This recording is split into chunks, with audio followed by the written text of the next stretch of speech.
Today, I'll be answering your most asked questions in my weekly Tuesday thesis. This is the third one we've done so far, so I hope to see some of you guys in there in the future, but let's get into the questions.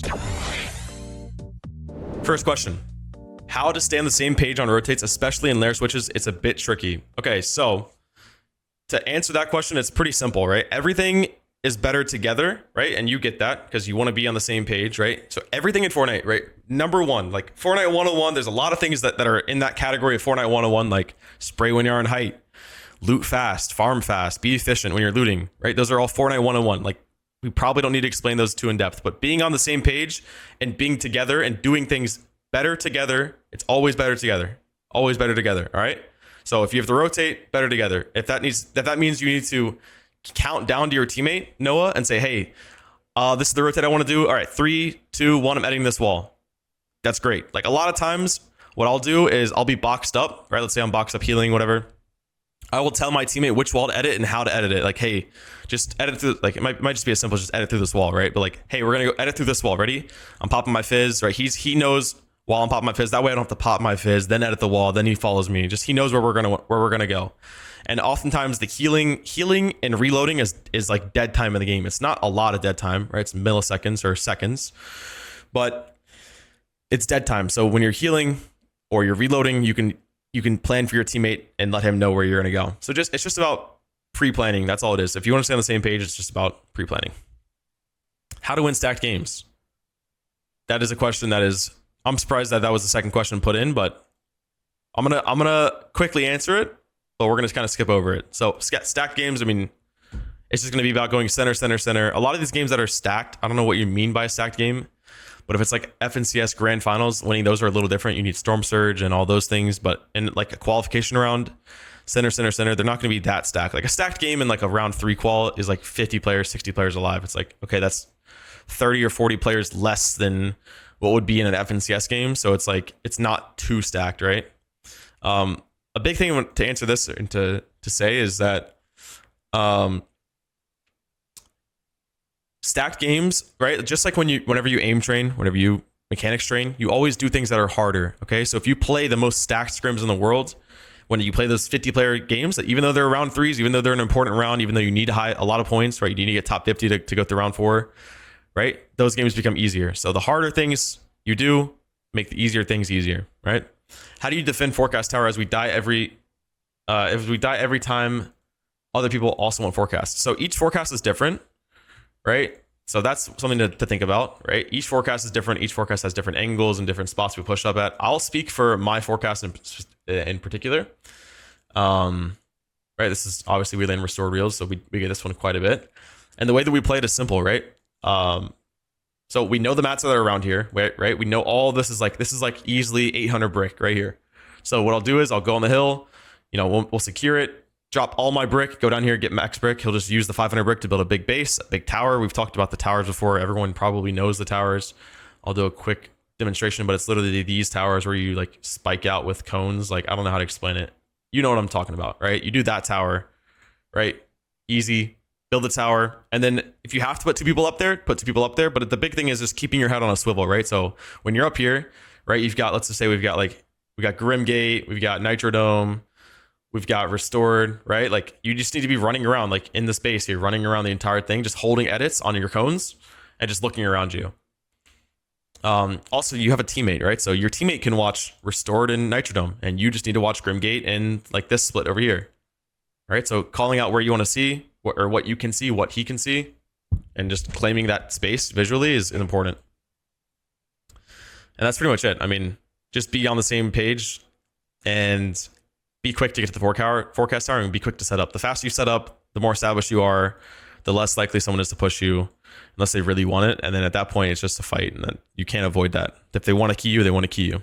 How do I get refreshes from height and solos? The best way to get refreshes from height and solos. Also, I will plug my map because I think this is a perfect thing to put in here. And again, I play this map every single night. I stream it every single night on Twitch. We do money games. You guys can come in and win money every single night. It's the 32-player box by Zomers map. As you guys can see, I'm hosting these all night. But the best way, where am I at here? Hold on. Holy smokes. The best way to get refreshes on height and solos, like plain and simple, is one, to practice it, because there's a ton of different ways you can do it. But the best way to do it is, like, let's say you're on height here, right? Here's second height, box up below you. Just start pressuring their top, right? And if you can find the timing to just jump in and phase through while you're falling, right? We know what phases are, right? You can phase through a box. Let's say there's a guy boxer here, right? You can be on a ramp. You can slide down the ramp, face to the wall if you time the shot. You can just simply run and jump through a wall. You can walk through a wall. There's a bunch of different phases you can practice. And again, like I just said, those are all practicable. There's maps that are out there. I know one that is good for phasing floors and phasing walls, but you can all practice that. You can have your buddy hop in a match and just practice the timing of pickaxing, jumping through a wall. So same thing here. It's just going to be from top down, right?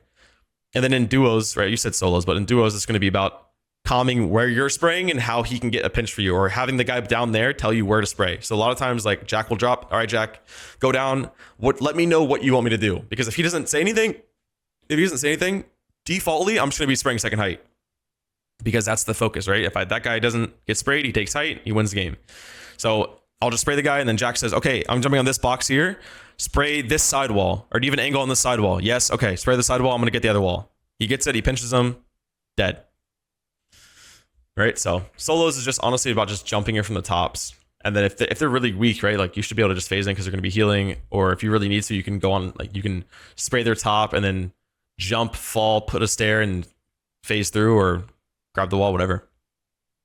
Height refreshes and solos is really easy. What is the best way to actually go about learning to take height, play height and solos? 32 player box fight zone wars, man. Again, I'm not trying to plug my map. I don't care if there's 500 people on the map or 0 people on the map. I made the map for myself to play because no one had a map like that. Yeah, that's why I made the map. So you guys can play it. You guys cannot play it. I don't really care. I'm going to play it every night to get better. It's up to you guys if you want to be a part of that.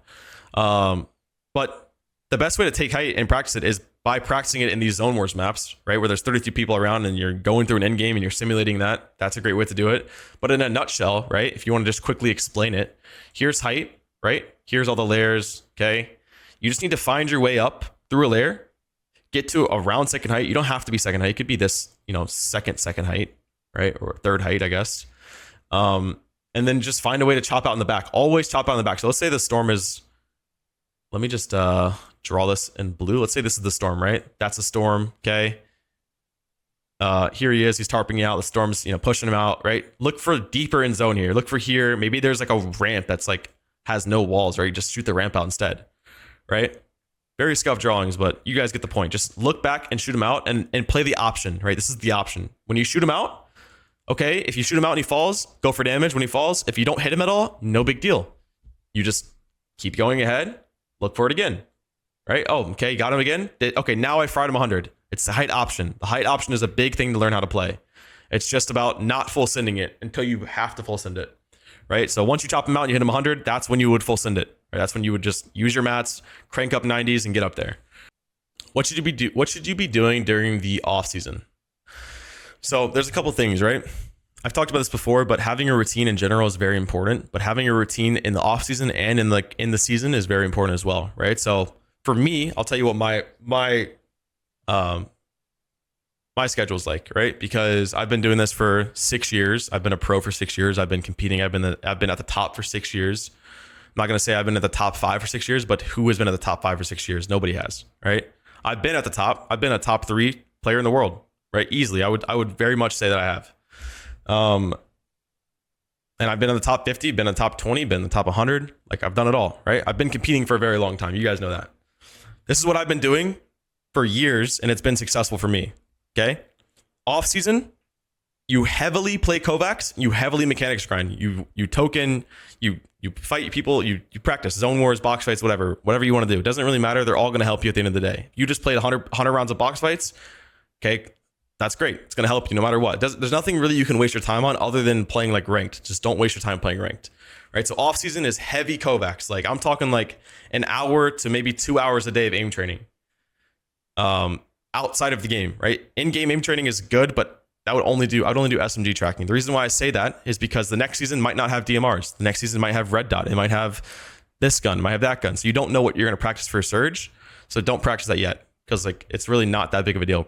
Focus more on your shotgun aim and your Kovacs will help you with that, right? If you want to get my Kovacs maps, there's going to be a video being released on the main channel tomorrow that covers all of aiming, like aiming myths, how, like basically what I'm explaining here. It's going to be posted on YouTube. It was a very well done video. I'm excited to get it released finally. It'll be posted tomorrow. But if you want to have the early access to Kovac scenarios, I've posted them in the Booster General chat. So here is the Booster General chat. It's a private chat just for the server boosters because boosting the server helps out me. That's the only time I will ever ask for any type of money from you guys. If you guys want to boost the server, we have 40 right now, which is crazy. So we don't really need any more. But if you want to get access to this channel, ask me private questions. This is the spot to do it. Yeah, there's my Kovac scenarios. They're in the channel, but they're also going to be in the video tomorrow. All right. But yeah, big thing in off season is just a heavily Kovacs grind, heavily mechanics grind, like hours and hours, like lock in, get some music on. A big thing that I've done that I like to do is I have a speaker, just probably like you guys as well, right? Not anything crazy. I got a speaker, I play music, don't have headphones in, and it just helps me focus more on what I'm doing for a longer amount of time. Like I feel like for me, I use IEMs, right? So in-ear monitors, those little things you put in your ear. I think those are great for gaming. I think with my mixer, I can tweak them to make it sound better than a headset. I love them. But at the end of the day, wearing a IEM in your ear for 10 hours while you're grinding is a little bit annoying. So I'll just put a speaker on, play some music, vibe out, do that, right? Grind, sit down and like focus for 2 hours, get some caffeine in me, whatever I need to do, just make sure I do my 2 hours a day of Kovacs. That's all I want to focus on. I don't do it all in one time, but making sure I'm doing an hour, then break, then an hour, then break, or 30 minutes break, 30 minutes break, but heavily Kovacs grind, right? That is very important. Because during the season, you're not going to want to be aim training that much because it can lead to some hand pain. It can lead to some inconsistencies, right? You can get in your head a lot more. Like I'm missing a lot more shots in Kovacs now. I'm not getting high scores, this, that, the other, right? You still want to Kovacs train during the season, but you just need to do a warm up. Just get your aim to a good level every day, right? If we all sleep right now and we wake up, we're going to be reset, right? Everyone knows that that's just how it is, right? You just reset. You're not the player you were at the end of your day yesterday. That's fine. So just find a way to get back to that state consistently during the season and you're good. So like I said, a Kovacs warm up routine or a free building. You probably already do that already. Or 1v1ing your friend. That's how you get back to how you were the night before. Great. How do you find refreshes? How do you find and get refreshes safely in Endgame? So, I mean, that's a pretty broad question, right? But pre-edits, tarping ahead of teams, clearing people on your lair. You can even set up teams on your lair. So like, let's just say we draw a scenario here where, you're on a lair here. Okay. Let's just say this is your team here. And for the sake of this picture, let's say it's a top-down perspective. Okay.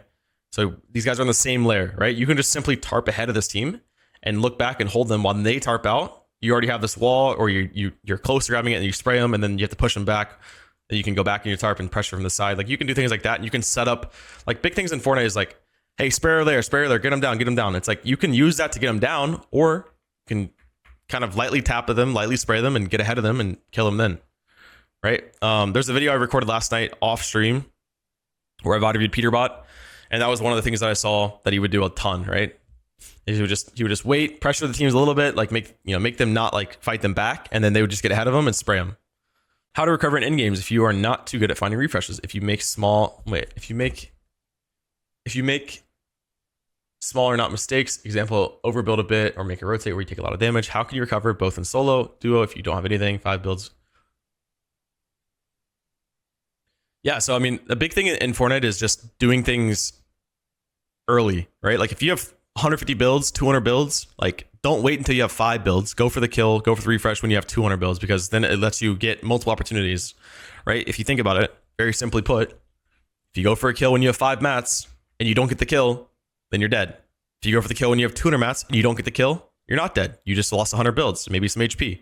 You heal up again, you have 5 mats then you go for it. And as if you don't get it twice, then you can go back and look at two examples of how this messed up and what you could have gone for. And the big thing I always talk about this is like the what ifs, right? So let's say you're tarping out here, okay? And you go for a refresh on this layer here, okay? And you don't get it. And then you just go and replay after that and say, oh, wow, if I just tarped ahead here, there's actually a guy right here that was, a solo or that was just built in wood, and this would have been better. If I just didn't rush this one and because it was a little bit more patient, I could have got that one. Or I could have looked down and got the guy that was in wood right here, right? So it's a very scuffed drawing, but I hope that explains it. Like you don't have to you want to give yourself as many opportunities as possible, but at the same time, look back and replay and see if you didn't do that and you did this instead, would it have worked? Probably, right? You can look and find the guys in wood. Maybe that means you drop down to ultimate low and you jump on the guys low, right? You'll see the opportunity in replay. If my drop is Cammy split, should I try to copy the loop path? How do I get my teammate to listen to me and stop complaining as much after they're dying? Yes, 100%. This is for any spot, okay? I don't care where you land on the map. NA pros, EU pros are very, very, very good at the game, okay? They understand what they're doing for the most part, especially if you know the player like Cammy, Cooper, Kanata, Booga. We can go on and on, right? Queasy. If you see them playing the game and they're landing at a spot and it's the same spot you land, those guys are guaranteed to have the best loot route, the best surge plan, the best, maybe they're still trying things, right? Because nobody has the perfect plan until grand finals. But most definitely they have all the small details down, like loot route, surge, somewhat of a surge route, a rotate path, the consistencies they do on rotates, like 100%. So definitely go study the pros and land at your spot. And then getting your teammate to listen to you and stop complaining more is leadership and trust, right? So a big thing that I'll do is if I'm unsure about a rotate, I'll simply say, hey, I don't know what this exact plan is here, but we're going to try this. And it lets my teammate understand that, hey, this is like, either a blind rotate where let's say I was really weak and I had to heal. Like, hey, this is a blind rotate. I'm letting you know now. Like, be ready to be on your toes. Like, that helps prepare my teammate for the situation. Not to say we die in the rotate, but like it may be scuffed and that's fine. But also trust, right? Like, I can't sit here and say how good of an IGL you are. But if I kept leading my duo and he just kept dying every time he followed me, you think he's going to trust me? No. So there you go. And a lot of times you can preface certain practices and tournaments even of like, let's say I was to play with you for the first time, Aura, okay? And I would probably say, like, I could say if I'm unsure, like, hey, look, we're going to try a new strategy today. I'm going to sit in zone and play. We're going to try to play Storm here. Or, hey, we're going to try a new strategy where we just rotate early every time. We're going to try a new, like, just preface it by saying we're going to try a new strategy and say, that opens up your teammates' minds. Hey, he's testing things. This is the part of the process, because it is a part of the process. But if you just simply like don't tell him that you're testing things and it doesn't work, it just looks like you're a bad IGL, right? And then also a big thing with being a leader is taking blame, like not overtaking blame. Of course, you want to let your teammate know when he did wrong, right? Just like you should expect from him, but you have to take blame. I mean, sometimes as a leader, you have to take blame more than others. A lot of the fraggers are very young, right? Like very young. Like think about Moneymaker. I'm not saying he's a person that would blame you a lot, but like young like that, right? Like he might just defaultly, his brain just might want to blame more. And that's just how it is. Like if you're an older player, you got to understand that you're more mature. You understand that like just because you're taking blame doesn't mean that you're a worse player. It just means that you're helping out the team's vibes overall, right? But also a great thing that I do a ton is like, hey, look, dude, Aura, we both want to win, all right? We both want to win. We both want to be better. We both want to improve. We both want to go and drop 10 kills every single game and win the game from high ground every single time, right? We both want to win. We both want to be successful.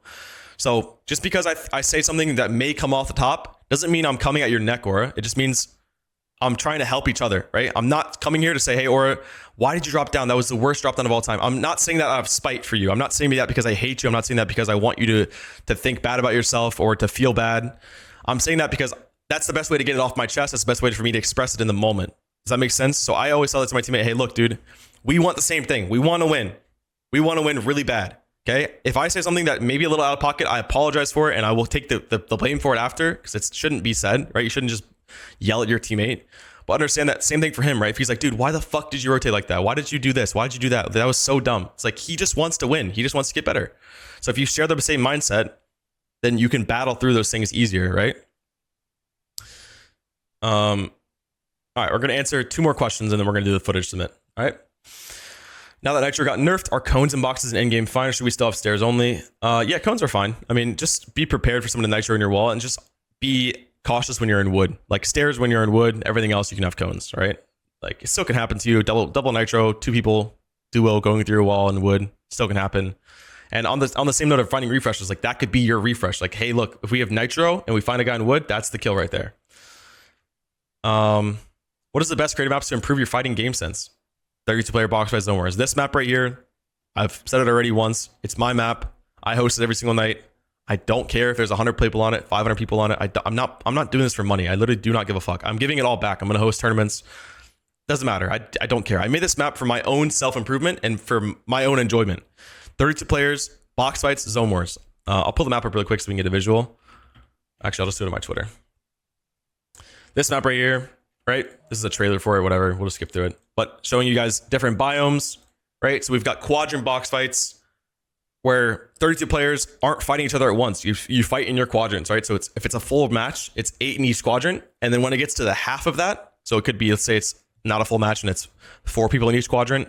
Once it gets to 2 people in each quadrant, so you have to fight your quadrant to get through to the next quadrant. And then the walls drop, and you go again until you win.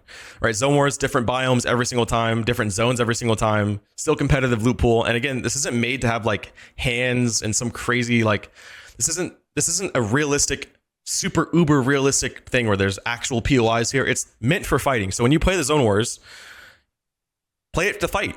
Play it to like practice tarping in front of teams and getting refreshes, pre-editing on teams, jumping in on teams than wood. Like, that's the whole point of it. You're not playing this to just win.